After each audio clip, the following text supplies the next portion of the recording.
distribution has following three types. Continuous के three types होते हैं बेटा, कौन कौन से? एक होता है नंबर 1 पे लाइन चार्ज डिस्ट्रीब्यूशन, या इसका दूसरा नेम क्या बताया था बेटा मैंने आपको? हाँ, linear charge density, linear charge density, और इसको लैम्डा से रिप्रेजेंट कर। क्या होता है पहले समझो, ये बंडी में होता है, यानी इसके अंदर सिर्फ वायर की लेंथ होगी, ध्यान देना इस बात। सिर्फ क्या होगी, वायर के पास लेंथ होगी, ना थिकनेस होगी और ना ही ब्रेड्थ। तो अभी हम इसमें इनफाइनाइटली लॉन्ग वायर ले लेंगे शुरू में, और इस पर चार्ज डिस्ट्रीब्यूशन कैसा होगा बोलो? यूनिफॉर्म, क्योंकि आप लोगों के सिलेबस में क्या है? हाँ, आप लोगों के सिलेबस में क्या है? Continuous charge distribution. अब जब ये इनफाइनाइटली लॉन्ग है, हमें इसकी लेंथ का नहीं पता, तो लैम्डा को कैसे डिफाइन किया गया? ये क्या होता है? Distribution of charge per unit length.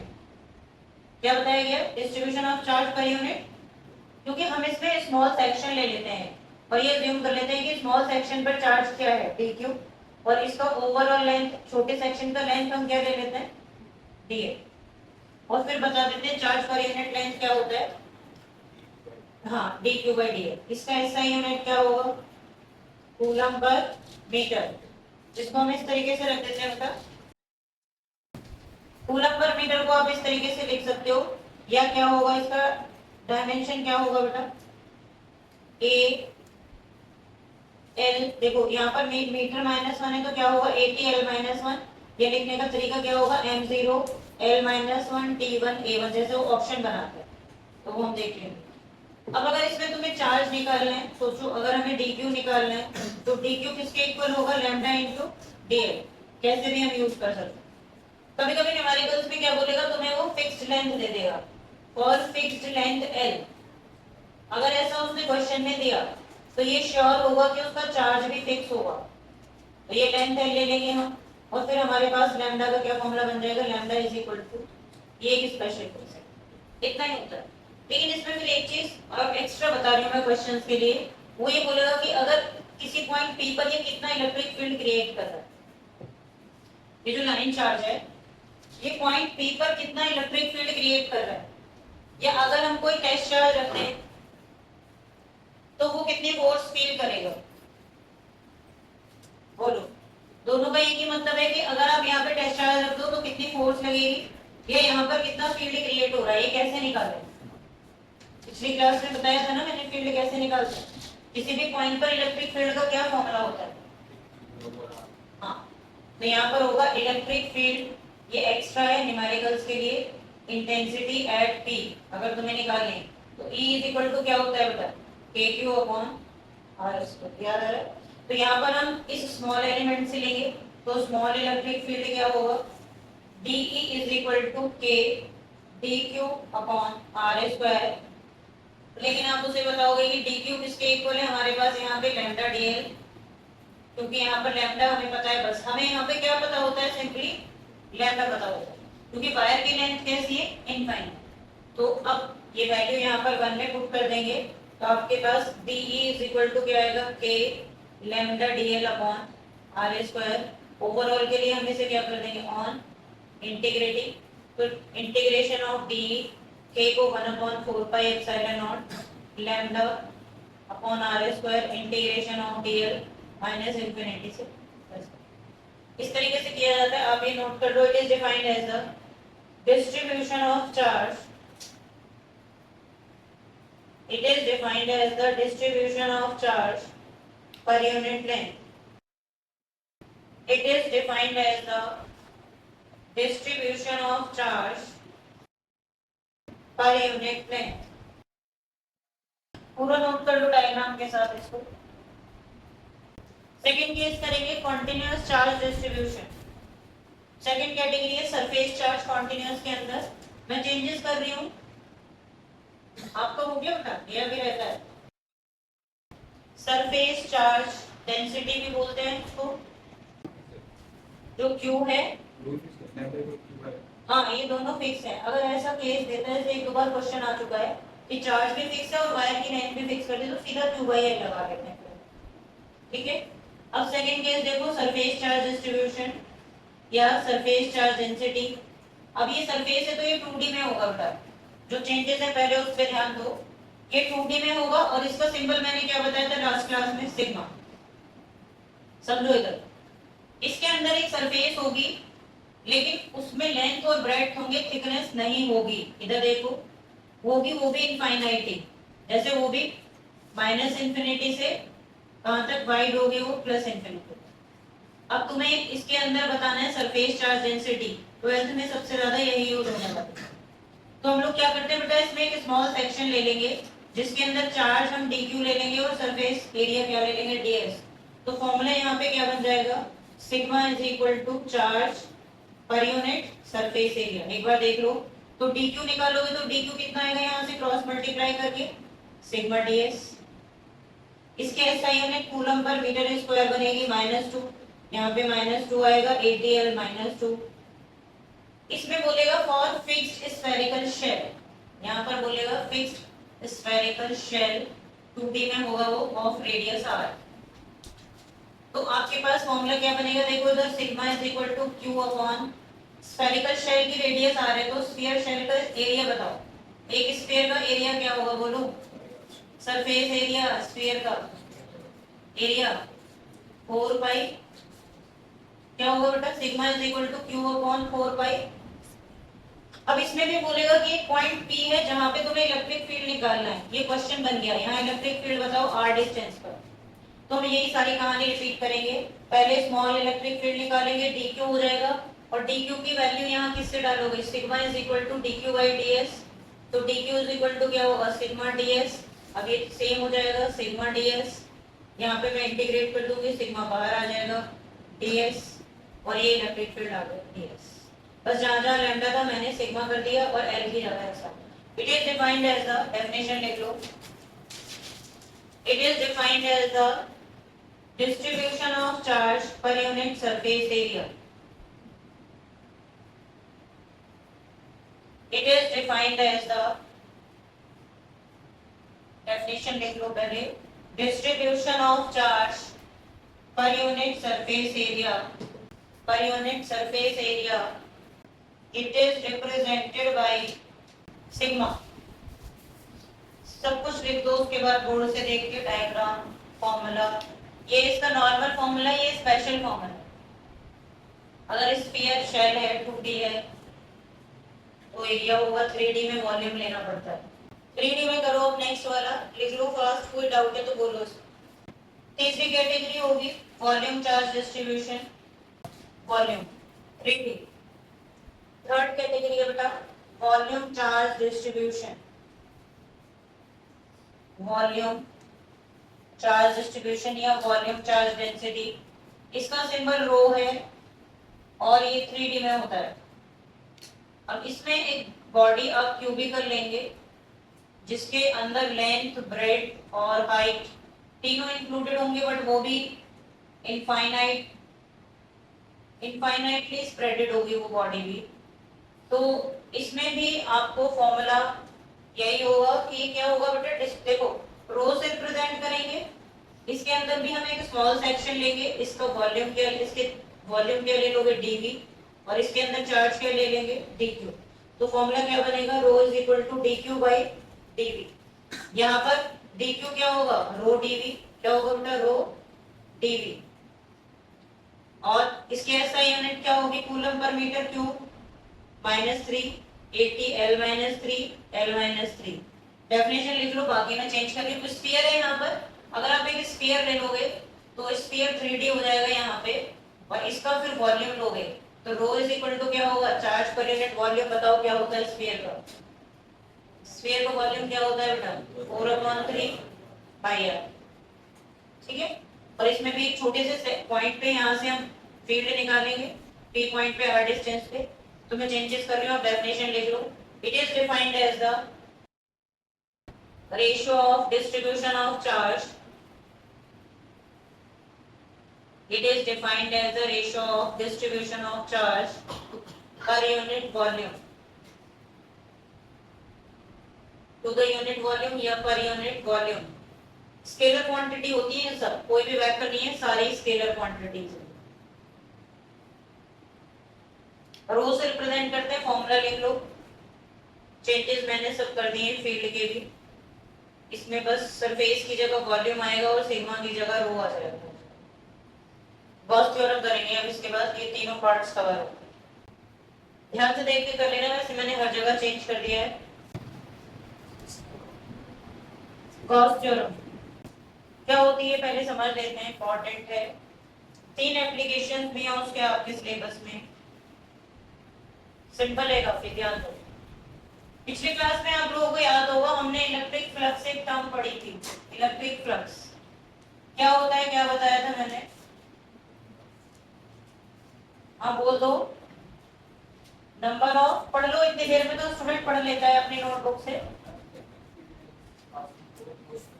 Right, passing through a close surface normally in air और वैक्यूम। ये कंप्लीट हो गई डेफिनेशन। गॉस ने क्या बोला इसमें? Gauss theorem. सबसे पहले ये समझो कि हम क्यों पढ़ रहे हैं इस गॉस थ्योरम को, क्या बेनिफिट है इस थ्योरम का। थ्योरम क्या है वो तो समझ ही लेंगे। क्यों पढ़ाई जाती है थ्योरम? ये थ्योरम हम लोग पढ़ते हैं इलेक्ट्रिक फील्ड इंटेंसिटी निकालने के लिए। सुनते जाओ। तो क्या हम पहले से इलेक्ट्रिक फील्ड इंटेंसिटी नहीं निकाल पाते हैं? निकाल पाते हैं। आप लोगों को पता है एक पॉइंट चार्ज की वजह से किसी डिस्टेंस पे इलेक्ट्रिक फील्ड क्या होता है, बोलो? kq/r²। अगर एक डायपोल है तो उस डायपोल की वजह से एक्सियल पॉइंट पे शॉर्ट डायपोल का इलेक्ट्रिक फील्ड क्या होता है, kp/r³। याद आ रहा है? अगर उसी डायपोल से हम देखें तो इक्वेटोरियल लाइन पे इलेक्ट्रिक फील्ड क्या आता है, माइनस, ये 2kp आता है, किसी ने करेक्शन नहीं कराया, kp/r³ माइनस मैंने यहाँ लगा दिया। ये सब फील्ड तो निकाल ही रहे हैं हम। पर अगर बहुत ज्यादा चार्ज आ जाते हैं तो हम कौन से थ्योरम लगा देते हैं, सुपरपोजिशन, तो भी हो जाएगा। लेकिन प्रॉब्लम तब आएगी जब चार्ज डिस्ट्रीब्यूशन इनफाइनाइट हो। चार्ज डिस्ट्रीब्यूशन क्या होगा, इनफाइनाइट, तो आप इलेक्ट्रिक फील्ड कैसे निकालोगे? कुछ स्टूडेंट बोलते हैं हम जीपी लगा देंगे, इनफाइनाइट टर्म्स का सम पढ़ा होगा आपने, पढ़िए ज्योमेट्रिक प्रोग्रेशन। लेकिन ये हर जगह नहीं लग पाती। और इसी प्रॉब्लम का सॉल्यूशन गॉस ने बताया।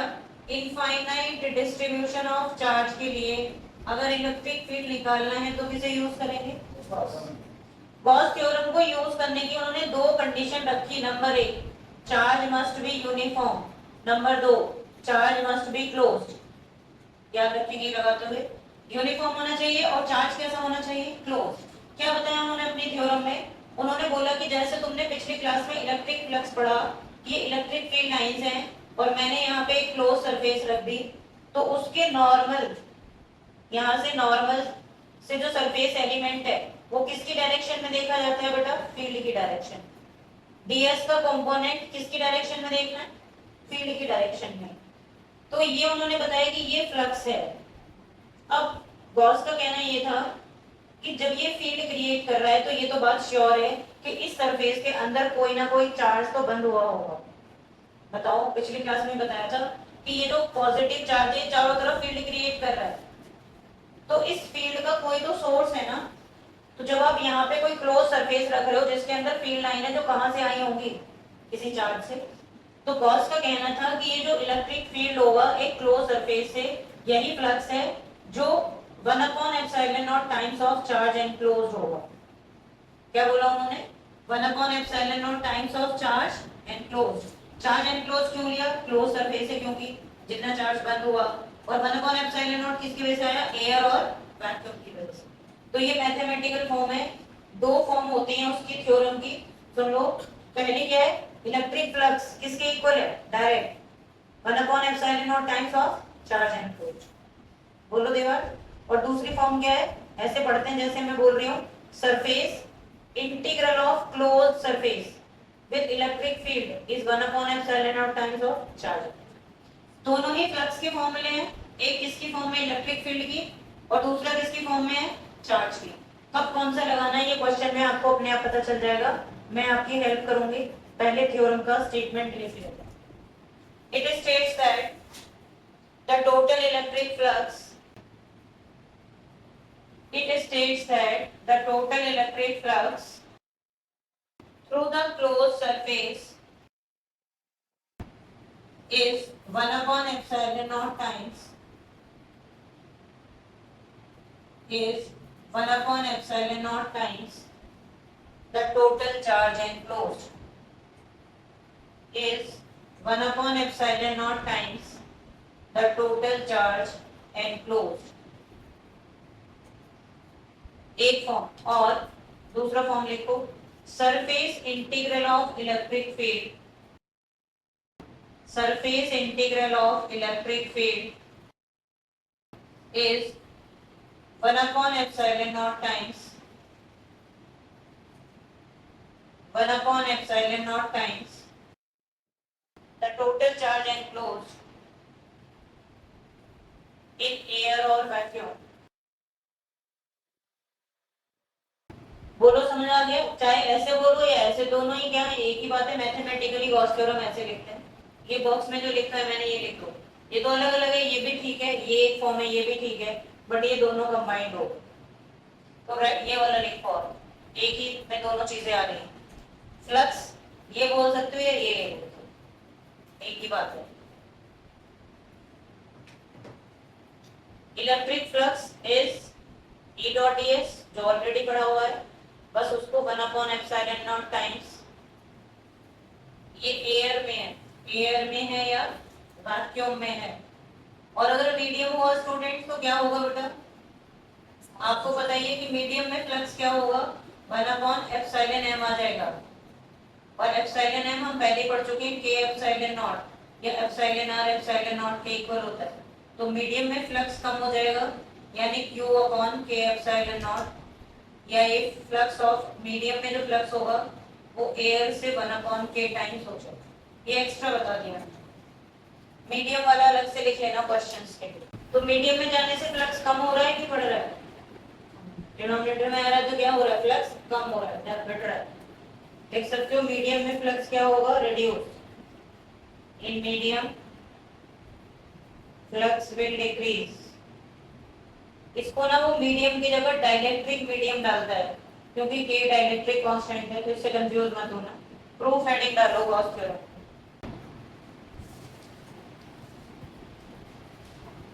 प्रूफ इससे कूलम्स लॉ भी प्रूव करवा लेते हैं. कूलम्स लॉ से गॉस थ्योरम, गॉस थ्योरम से कूलम्स लॉ, दोनों ही एक दूसरे से प्रूव कर सकते हैं.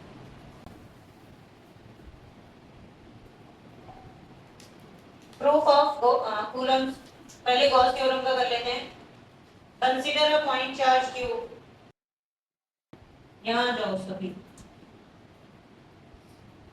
ये हमने एक पॉइंट चार्ज q ले लिया. गॉस थ्योरम प्रूव करने के लिए गॉस ने दो बातें बोली. पहली, चार्ज यूनिफॉर्म होना चाहिए, तो ये तो अकेला ही है, यूनिफॉर्म ही होगा. और दूसरी कंडीशन क्या है कि चार्ज कैसा होना चाहिए? क्लोज्ड. क्लोज कैसे करेंगे? चार्ज को क्लोज कैसे करेंगे? देखो ये चार्ज क्यों है, इसे क्लोज करना है. ये क्लोज हो गया, देखते जाओ. ये भी चार्ज क्लोज हो रहा है, चार्ज यहाँ पे भी क्लोज हो रहा है, चार्ज यहाँ पे भी क्लोज हो सकता है. बंद हो गया ना सब में. लेकिन गॉस का ये कहना था कि जब तुम चार्ज को क्लोज करो तो एक बात का याद रखना कि उस चार्ज से, या बहुत सारे चार्ज हो तब भी, जहां तुमने क्लोज सरफेस बनाई है उसका हर पॉइंट इक्वल डिस्टेंस पे होना चाहिए. क्या इसमें होगा? या इसमें हो सकता है, या इसमें हो सकता है, पॉसिबल. तो ये कोई भी गॉसियन सरफेस नहीं बन सकती. क्या बनाएंगे फिर इसके लिए? राइट. आप क्या ड्रॉ करोगे बेटा? एक इमेजिनरी सर्कल ड्रॉ करोगे, पर पता है उसे सर्कल बोलेंगे नहीं, उसको स्फीयर बोलेंगे. क्यों बोलेंगे? क्योंकि यहाँ पे हर जगह फील्ड लाइन अवेलेबल होंगी. हर जगह क्या अवेलेबल है बेटा? Field line. तो ये इमेजिनरी स्फेरिकल गॉसियन सरफेस है जिसकी रेडियस मैंने r ले ली. अब समझो गॉसियन सरफेस का मतलब जानते हो क्या होता है? जब भी हम गॉसियन सरफेस बनाएंगे, चॉइस आपकी होगी. देखो चाहे आप गॉसियन सरफेस ये बनाओ, एक स्टूडेंट ये बनाए, या कोई भी बनाए, जो भी हम गॉसियन सरफेस बना रहे हैं इन सबका रेडियस सेम है या डिफरेंट है? डिफरेंट है, लेकिन सबके अंदर चार्ज कितना बंद हो रहा है? क्यों? तो यहाँ से एक चीज तो ये क्लियर होगी कि गॉसियन सरफेस की रेडियस पे चार्ज एनक्लोज डिपेंड नहीं करेगा. दूसरी बात ये होगी यहाँ पर कि जो आप चार्ज यहाँ पे एनक्लोज कर रहे हो, फील्ड हर जगह आउटवर्ड है. तो गॉसियन सरफेस बनाने का मतलब है कि इस चार्ज का यहाँ तक इफेक्ट है, यानी यहाँ भी इलेक्ट्रिक फील्ड होगा, यहाँ भी इलेक्ट्रिक फील्ड होगा, यहाँ भी, जहां भी तुमने बनाया इसका इलेक्ट्रिक फील्ड यहाँ तक है, कौन पता लगाएगा? दूसरा चार्ज जो फोर्स फील करेगा। और अपनी मर्जी से हम कौन सा चार्ज रख सकते हैं बेटा यहाँ पर? Test charge.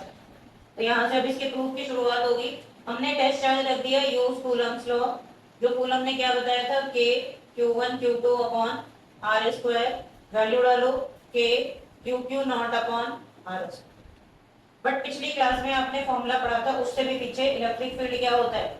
F upon Q not. Force की वैल्यू डाल दो यहाँ पे, तो E इज इक्वल टू क्या होगा? K Q nought upon R square. Q not से Q नॉट क्या हो गया? Cancel out. K की वैल्यू डालो 1 upon 4 pi epsilon not R square Q। इसको जरा मैं अरेंज कर रही हूँ, क्या इस तरीके से लिख सकते हो? 4 पाई R square into epsilon not. Denominator को देखो, इधर उधर करके लिख सकती हूँ। ये मैं इधर ले जा रही हूँ राइट में, 4 पाई R स्क्वायर। 4 पाई R स्क्वायर कौन होता है? स्फीयर का सरफेस एरिया। तो मैं इसकी जगह क्या लिख दूंगी? A into S. और ये चार्ज Q देखो, यही तो अंदर बंद हो रहा है, तो इसको हम क्या लिख सकते हैं? Q enclosed. और ये एप्सिलॉन नॉट, और E इंटू एस पिछली क्लास में पढ़ा था, ये मैक्सिमम फ्लक्स होता है। क्या होता है? और ये प्रूफ हो गया गॉस थ्योरम। ये एक तरीके प्रूफ कर डालो, आता है एग्जाम। इससे कूलम्स लॉ भी पूछता है तो उल्टा करेंगे। ये मैंने पहले कूलम्स लॉ की हेल्प लेके ये प्रूफ कर दिया, यही गॉस थ्योरम है। कंसीडर, पूरा करो उसको complete. Consider a point charge Q, draw an imaginary spherical Gaussian surface. Draw an imaginary spherical Gaussian surface to enclose the charge. Draw an imaginary spherical Gaussian surface to enclose the charge of radius smaller. फिर comma लगा के लिखो such that a test charge Q naught will experience a Coulomb force. A test charge Q naught will experience a Coulomb force. Gaussian surface बनाने का मतलब ये है कि वहां तक उस चार्ज का इफेक्ट है।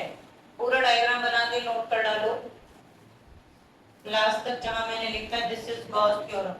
Will experience a Coulomb force. Coulomb force लिख लो या force according to Coulomb's law, एक ही मतलब है। ये डायग्राम बना लो बेटा, कोई भी पॉइंट नहीं समझ आ रहा हो तो पूछो। ये प्रूफ है, इसमें नोट करके एक बात लिख लो बेटा, the electric flux through the Gaussian surface. जितने भी नोट होते हैं सब पे क्वेश्चन बनते हैं, इसलिए हाईलाइट करना। The electric flux through the close surface या गॉसियन सरफेस, कोई भी बात लिख लो। The electric flux through the Gaussian surface is independent of the radius. कितनी भी बड़ी रेडियस ले लो कोई फर्क नहीं पड़ता। Is independent of radius, comma लगा के ये भी लिख दो, और इट्स शेप और साइज। शेप साइज पे भी नहीं डिपेंड करता, but depends on charge enclose only. याद रखना ये बात क्वेश्चन में, but depends on charge enclose only. सिर्फ और सिर्फ किस पर डिपेंड करेगा बेटा? चार्ज एनक्लोज पे, ना तो उसको जिसने बंद किया उसकी शेप पर, ना ही उसकी रेडियस पर। उल्टा करो इसको। Proof of Coulomb's law using Gauss theorem, उल्टा। अभी इससे किया था, अब यहां से यहां पहुंचेंगे। प्रूफ ऑफ, 2 मार्क्स में ये भी पूछा जाता है। Proof of Coulomb's law using Gauss theorem. अब देखो इसमें मैं तुम्हें ये भी सिखाऊंगी कि क्वेश्चन में या एप्लीकेशंस में गॉस थ्योरम को कैसे अप्लाई करना। इस प्रूफ में आप सीख लोगे। तो यहाँ देखो, use Gauss theorem, consideration same रहेगी इसमें भी। तो हम लोगों ने गॉस थ्योरम में क्या देखा? E डॉट ds किसके इक्वल था बेटा? चार्ज एनक्लोज अपॉन, सीखोगे जब ध्यान से। जब भी आपको गॉस थ्योरम लगानी है तो आपको E डॉट ds का मतलब है इन दोनों में, या तो सीधा तुम्हें वेक्टर फॉर्म दी होगी, या देखना पड़ेगा E का ds से कितने डिग्री का एंगल बन रहा है। E का ds से कितने डिग्री का एंगल बन रहा है। अब ये जो गॉसियन सरफेस बनी हुई है, इस बार यहाँ ये चार्ज एनक्लोज हमने देखा क्यों है। अब देखो ये सिमेट्री है हर तरफ। अगर मैं यहाँ सरफेस एलिमेंट लूं, ये एक ले लिया मैंने, 2 ले लिए, 1000 ले लूं, सारे एक जैसे ही तो होंगे? पहले ये बताओ। सारे सरफेस एलिमेंट एक जैसे होंगे, तो ये मैंने एक छोटा सा एलिमेंट ले लिया और सब जगह फील्ड ऐसे निकल रहा है आउटवर्ड, कहीं भी देख लेना ऐसे ही आएगा। तो ये फील्ड की डायरेक्शन हो गई। अगर मैं सरफेस पे नॉर्मल बनाऊं, तो जैसे मार्कर रखा है ये नॉर्मल है, तो इसे बोर्ड पे कैसे दिखाएंगे, ऐसे। तो कितने डिग्री का एंगल बन गया बेटा, बोलो कितने डिग्री का बन गया। तो अब यहाँ वैल्यू पुट करो, कितना आएगा, E D S cos 0।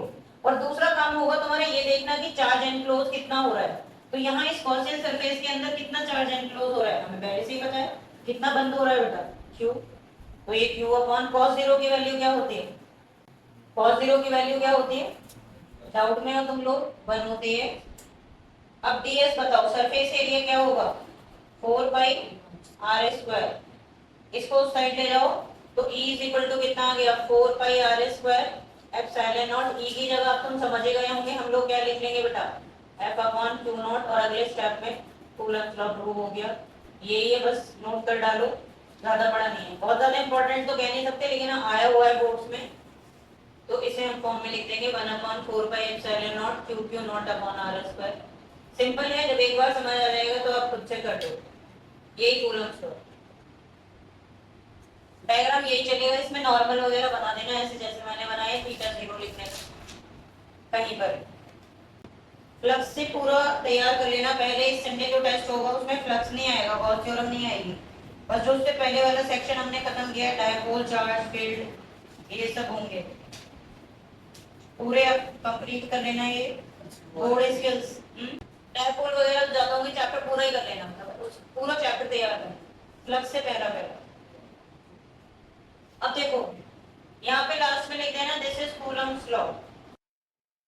Diagram बना लिया आपने या बनाओगे, ये चेंजेस कर लेना इसमें। गॉस लॉ से पहले बोर्ड स्किल्स में 37 क्वेश्चंस हैं, ये पूरे कर लेना आप लोग। कोई भी डाउट है तो आप फ्राइडे पूछ लेना, ये पूरे कर लोगे तो 100% मार्क्स आ सकते हैं आपके। अब देखो बेटा, इसके ऊपर जो गॉस थ्योरम पढ़ी है हमने, जैसे कि मैं बोल रही हूँ कि बोर्ड के लिए 100% है, आता है ये टॉपिक। इस पे दो तरीके के न्यूमेरिकल होते हैं, एक तो डायरेक्ट गॉस थ्योरम पर है और एक इसके एप्लीकेशंस पर है, 3 एप्लीकेशन है क्योंकि इसके। तो पहले हम डायरेक्ट वाले क्वेश्चन देख रहे हैं, बोर्ड स्किल्स में चले जाओ, निकालो बोर्ड स्किल्स क्वेश्चन 4। देखो 4 क्वेश्चन बोर्ड स्किल्स के क्वेश्चन निकाल लो, जो डायरेक्ट वाले पहले वो देख रहे हैं। गॉस लॉ में चले जाओ, गॉस लॉ है पेज नंबर 48 पर, देखो ये लिखा होगा गॉस लॉ पेज नंबर 48। आप लोग क्वेश्चन 4 देखो सारे स्टूडेंट्स, ये सब KYQ ही है। क्वेश्चन पढ़ो, आंसर तुम लोग भी बता सकते हो, फिर मैं हेल्प करूंगा। अच्छा बुक तो हर बार ही लानी है, वो बुक के क्वेश्चन भी कराऊंगी, ये ले लेना बेटा, पास कर देना इन ग्रुप को, बैंक में डालकर ही छोड़ दो बेटा उसे। क्वेश्चन 4 पढ़ो, आंसर बताओ, 10 सेकंड से ज्यादा का क्वेश्चन नहीं है। रीड करो अंशुमन, इधर देखो बेटा, आया आपने पढ़ा क्वेश्चन, पढ़ना सॉरी क्वेश्चन पढ़ लिया, क्या होगा आंसर। इसने पूछा है इलेक्ट्रिक फ्लक्स बताओ इस सरफेस में, सरफेस ऐसे दिख रही है। जब भी आपके सामने ऐसा क्वेश्चन होगा तो हमें ये समझ जाना है कि आपको कौन सी थ्योरम लगानी है, गॉस थ्योरम। और गॉस थ्योरम में भी इलेक्ट्रिक फ्लक्स पूछ रहा है, तो इसमें सिर्फ यही वाला फॉर्म लगाएंगे, Q एनक्लोज अपॉन H, ये वाला नहीं लगाना है, E डॉट ds वाला नहीं लगाना, क्योंकि ये इस चीज को भी सही से समझना जरूरी है कि कब कौन सा लगाना है, ये लगाना है। ये क्यों नहीं लगाएंगे, क्योंकि ना तो फील्ड दिया है ना पूछा है, क्या दिया है, सिर्फ चार्ज क्लोज सरफेस, बाहर वाला चार्ज काउंट नहीं होता। तो अंदर कितना बंद हो रहा है बोलो, +2Q माइनस Q, आंसर कितना आ गया, नोट करो क्वेश्चन 1 देखो, ये क्वेश्चन 4 है जो हम लोगों ने किया है बेटा बोर्ड स्किल से। तो 1 से पहले क्वेश्चन 5 और मैं करवा दूं, पहले आप ये नोट कर लें, जिसको भी कहीं कोई कंफ्यूजन हो रहा है वो पूछ लो। क्वेश्चन 5 को ध्यान से पढ़ के वो स्टूडेंट्स हैंड रेज करें जिनको आंसर समझ आ गया। क्वेश्चन 5, आदित्य आंसर समझ आ गया तो पढ़ो, क्या आंसर होगा, कितने स्टूडेंट को समझ आ गया, पहले रेज योर हैंड। दोनों आदित्य को समझ आया है, बस देवार्थ आपको भी, नमन। क्या आदित्य तिवारी आप शुरुआत करो, तो रेडियस है और उसको हाफ कर दिया है। हाँ राइट। जो इलेक्ट्रिक फ्लक्स है वो इस सरफेस पे कैसे चेंज होगा बताओ? बढ़ जाएगा। बढ़ जाएगा। रेडियस को हाफ कर दिया है, ये गॉसियन सरफेस है, इसकी रेडियस अगर आर है तो उसको हाफ कर दिया यानी r/2। अब वो बोल रहा है कि बताओ फ्लक्स में क्या डिफरेंस आएगा, तो फॉर्मूला कौन सा लगाया आदित्य आपने? अर्णव आप चेंज करना चाह रहे हो आंसर? आप फॉर्मूला बताओ, आप बताओ आदित्य। हाँ क्या आंसर आएगा आदित्य? कोई चेंज नहीं आएगा। आप बताओ नमन। आर पे डिपेंड। समझ आ गया? अभी नोट लिखो आया था, नोट में क्या लिखा था? कितने स्टूडेंट, देखो तुमने भी गलत किया हुआ है ना अनन्या, आपने अनन्या क्या किया हुआ था? चेंज निकाल रहे होंगे ना? हाँ तो आप इसीलिए अच्छा क्वेश्चन लिख लो सभी लोग जिनका गलत हुआ है, लिख लो flux is independent of radius, तो नो चेंजेस का आंसर होगा। Flux is independent of radius of Gaussian surface. Flux is independent of radius of Gaussian surface. So no change. Remain same लिखो, no change लिखो, बोलो याद रख लोगे ये बात आप? वो ऐसे ही कंफ्यूज करते हैं कि रेडियस को डबल कर दिया, 3 गुना कर दिया, कुछ भी कर दे कोई चेंज आएगा नहीं। तो अब इसी बात पे आप लोग क्वेश्चन नंबर 2, ये बोर्ड में 2 बार आया हुआ है क्वेश्चन नंबर 2। सभी के पास मैथ्स है या नहीं है इसका डायग्राम बनाओ। क्वेश्चन नंबर 2 को बनाना तभी समझ पाओगे, डायग्राम बनाओ। पढ़ना पढ़ते जाओ, मैं बना रही हूँ। हाँ राइट, रेडियस 3 है और सेंटर कहाँ लेना है इसका? ओरिजिन। तो देखो ऐसे बना लेते हैं, अगर हम ये एक्स एक्सिस लें तो ये पॉइंट तो a0 होगा और ये पॉइंट कितना होगा बेटा? 4a0, और ये डिस्टेंस क्या होगी? 0। उसने यहाँ पे कितना चार्ज रखा है? -2q। यहाँ पर कितना चार्ज रखा है? +q। और उसने एक स्फीयर बना दिया, ऐसे ही गॉसियन सरफेस है, तो बताओ कितना फ्लक्स होगा? कौन सा चार्ज अंदर बंद हो रहा है, कौन सा बाहर छूट गया? -2q बंद हो रहा है, बाहर कौन छूट गया? तो अब आपके पास फ्लक्स क्या आएगा बोलो? चार्ज एनक्लोज्ड अपॉन, तो क्या आंसर लिखूंगी? बस राइट, माइनस जरूर लेना है इसमें क्योंकि चार्ज का साइन लेना पड़ता है, यही आंसर है। एक नंबर में 2 बार आया, ये आंसर है इसका, लिख लो माइनस और डायग्राम बना लो। क्वेश्चन 1 देखो, ये कर लो पहले। कुछ समझ में आ रहा है किस तरीके से हैंडल कर रहे हैं इसमें चार्ज एनक्लोज? तो इस पर बेस्ड है क्वेश्चन 1, 3 और 9। हाँ होमवर्क में आपको कर रहे हैं गॉस थ्योरम के बेसिक कंसेप्ट पर बेस्ड है क्वेश्चन 1, 3 एंड 9, और एनसीईआरटी का क्वेश्चन है इसके ऊपर बेस्ड, ये भी लिख लो, फिर नेक्स्ट क्लास में मैं करा दूंगी। दोनों बुक्स लेकर आया करो, एनसीईआरटी भी और बोर्ड स्किल्स भी। एनसीईआरटी का क्वेश्चन है इसके ऊपर बेस्ड, क्वेश्चन नंबर 17, 16, 17 और 18। 16, 17, 18 ये 3 एनसीईआरटी के, ये आपका होमवर्क, ये करके आएंगे सब, फिर हम नेक्स्ट क्लास में आगे कंटिन्यू करेंगे। Thank you.